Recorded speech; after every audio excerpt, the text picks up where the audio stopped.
not just at the border, but in Ohio. And Jessica is going to talk to you about some of the terrible things going on in our state. But I wanted to give you some opportunities to understand and to dismiss some of these myths about what is actually going on at the border, because we've been getting so much bad information that these people are criminals, these people are rapists, they're bringing drugs, they're bringing gangs, and it's terrible and it's wrong. For years, Abel and other immigration advocates have spoken out against the inhumane practice of detaining families seeking asylum. We did this under the Obama administration, and we are continuing to do this under the Trump administration. Separating families at the border and tearing children away from their parents who have fled to the U.S. seeking protection from persecution, violence, and death is not required by our laws. The tragedy here is in the weeks before we have gotten misinformation that Trump has reneged on family separation and family detention. He issued an executive order that he purported to spare families from the trauma of separation. But now all he's going to do with this executive order is try to inflict trauma of family detention indefinitely until people have finished their immigration cases, which could take years. The detention of families, parents, and their children who pose no flight risk or danger to the community is simply inhumane and unacceptable. That's right. It's important to know that President Trump created this problem with his zero tolerance policy. Yes. And he is requiring the prosecution for illegal entry of every single person apprehended between ports of entry, apprehended for crossing the border without permission. He could end this current crisis right now by stopping the zero tolerance policy and by reinstituting the successful alternatives for detention that he eliminated. Yeah.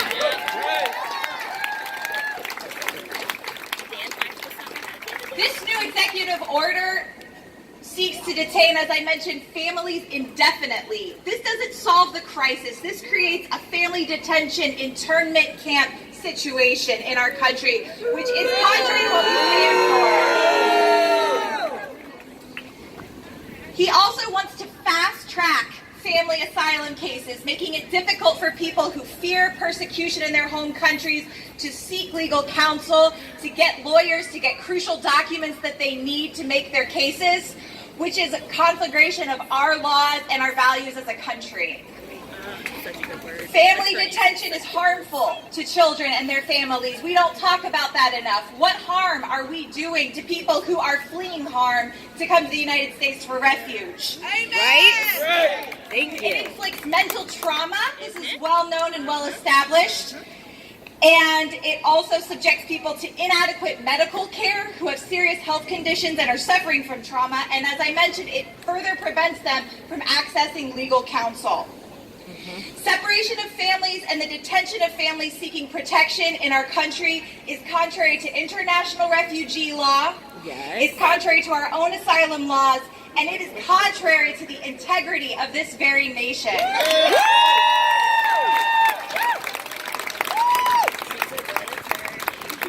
Now this is really important and not talked about enough. Contrary to what you would believe from the administration, detention is not the only alternative to separating families.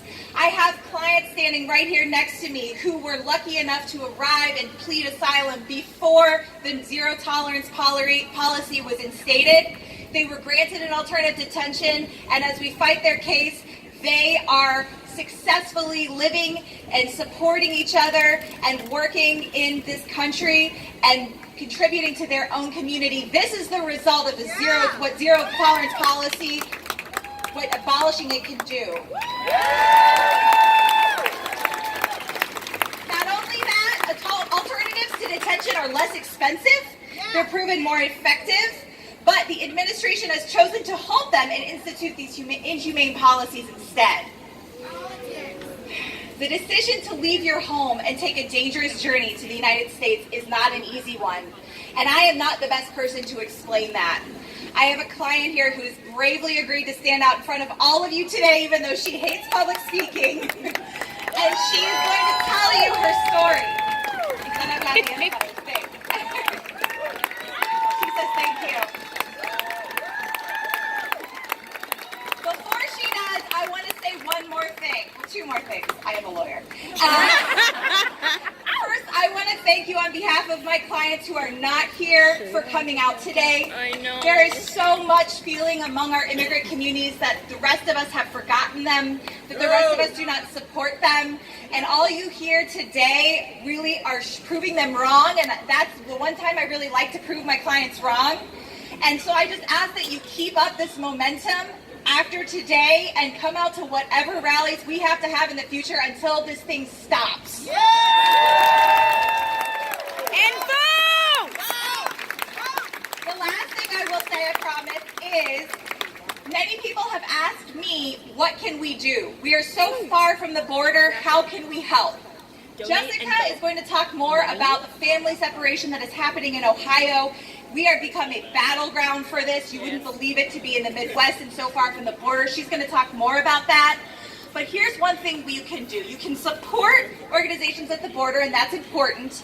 But we need, as Ohioans, we need to focus on also the family separation and the people like Yancy, my client, who are here in Ohio. And here's what we need to do. We need to provide material support for them so that they have things like diapers. So parents who are separated from their kids are not, becoming homeless because there's no rent to pay their apartment. They're not going without the basic necessities. We all have to start getting ready for school year to start again. They have backpacks and things of that nature. But the big thing, and I admit my bias before I say this, is that we have to show ICE and the Trump administration that we are not going to take this lying down, and that immigrants are going to have representation. We will challenge them in the immigration courts. We will challenge them in the federal courts. We will challenge them in the Court of Appeal, and we will take this to the Supreme Court if we have to. And so what we need from you all is your financial support so that we can work to get more resources so that no immigrants go without representation and their own chance to fight this. Thank you so much, and I'm going to have my client Yancy speak for a few minutes. And I'm going to interpret, so I guess you will hear a little bit from me.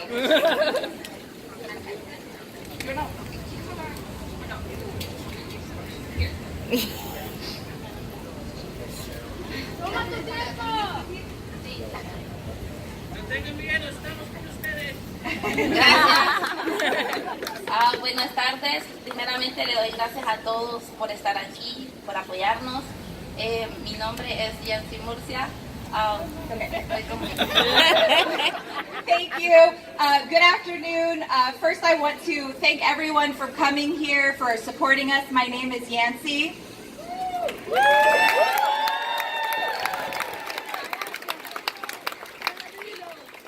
Quiero presentar a mis hijas, Genesis y Jasly.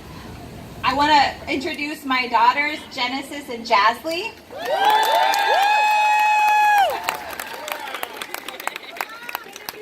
No fue fácil llegar a este país. El motivo de llegar aquí fue porque salí huyendo de mi país por la cultura machista y la violencia. It was not easy to come to this country. I fled my country because of the machista or the sexist culture and the violence. Vine acá buscando seguridad, un mejor futuro para ellas, porque en mi país pues está difícil, pero lo logré a fin de tantos obstáculos. I came here because I wanted, because life there was very hard. I needed a better life for my children. And when I came to the United States, but ultimately it was a very difficult struggle with many obstacles. Cuando llegué a la frontera y me entregué a migración, me pusieron con mis hijas en un cuarto muy frío. When I came to the United States and I presented myself to immigration at the border, they put me and my daughters in a very cold room. Fue muy triste para mí ver a mis hijas ahí, claro, gracias a Dios junto conmigo, porque no sé qué hubiese pasado si nos hubieran separado. It was very difficult for me to be there and to see my children there. But of course, it would have been much worse if we had been separated. Pero vale la pena luchar. Le invito a todos los que están igual que a mí de seguir adelante y le doy gracias a todos, a ustedes. Les invito a que nos apoyen. Okay. But it was all worth the fight. I'm here fighting my case, and I want to say thank you to everyone and ask that you support us.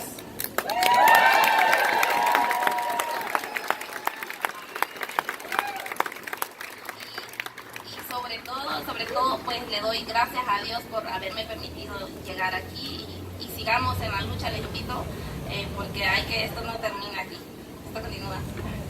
And so, more than anything, I want to say thank you to God for letting me be here, and I want to say thank you to everyone, and we will continue the fight. Thank you.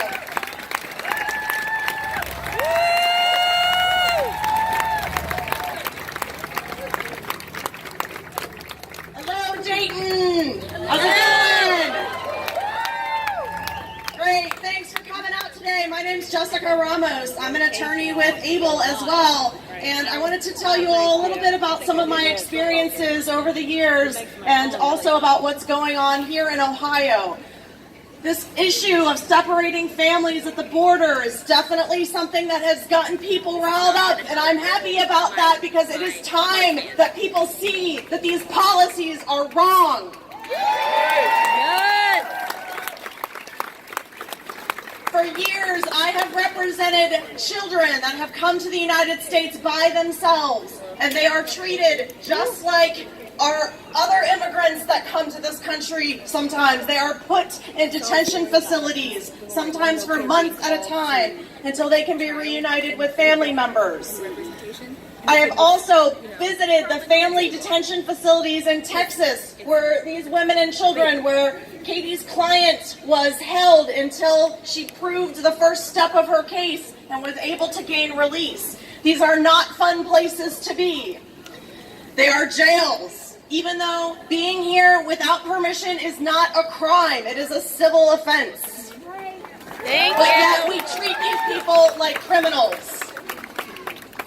I don't know a single parent who wouldn't do whatever it takes to keep their kids safe. Right? And that is all these families are seeking.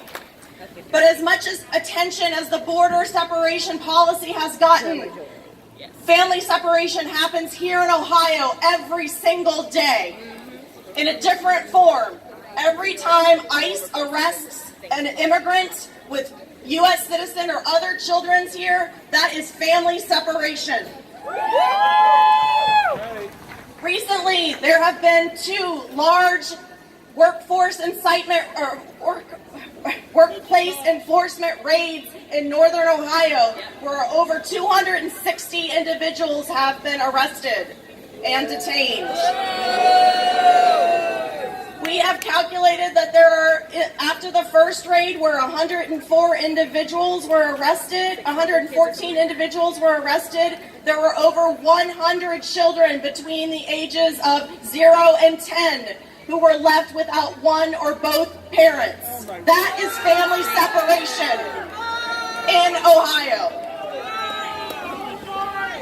One thing that I have so many stories, and trying to decide what to say here today is hard because there's so many things that I could say. But there was one message that I read to a family member that really, really touched me recently.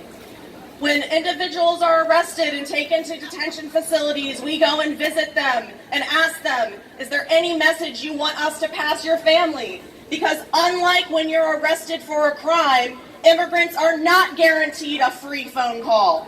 Immigrants are not guaranteed a lawyer. Immigrants are not even guaranteed to be kept in detention in a state close to home. The women arrested in Sandusky, Ohio, are now in Michigan, over 3 hours from their family members. It's very difficult to go visit them, to communicate with them. So we asked this detainee, I said, is there a message you want to give your wife and children? He's in Youngstown right now. And I'm going to tell you the translation of what he told me, word for word. He said, hello, my princess. addressing his wife and children. Hello, my princess. Do not be sad and do not cry, for hopefully, God willing, we will be together again someday. I am okay and I am eating. And I don't know why this combination of the princess and the fact that he wanted to tell her that he was eating was touching to me. But that's the basic kind of humanity that we are dealing with. People wanting to say, I am okay and I have food to eat, right? And that just goes to show you that these are loving, caring families that belong together.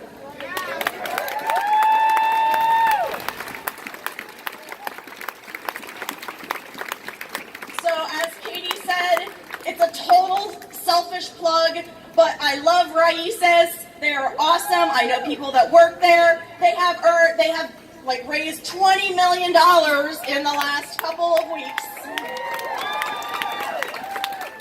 We just want a little bit of that love. I will take $50,000, really. But, so, please, we are dealing with this issue here. Believe it or not, Ohio is one of the worst states in the United States for ICE enforcement actions. We have a very aggressive ICE office in Ohio, and they are continuing to bombard us with these raids and other enforcement actions and separating families every day. So please, if you have $5, donate to us. Our actual website is ablelaw.org, not able.org, but ablelaw.org. And please vote. We need to make sure that we get politicians in office that will listen to the people and the will of the people, that we do not want to see families continue to be separated. Amen. So ablelaw.org. We also have a GoFundMe page. Really appreciate your support. It warms my heart every day. I go to court, I talk to ICE, I talk to detainees, and it's been a hard year and a half for us. It's been a hard year and a half for our clients. It warms my heart to see that so many people care, because you wouldn't get that from reading comments to Facebook posts and things like that, right? So, thank you so much for coming out today. Thank you! Yeah, well, Jessica Lona, but she's the road warrior right now.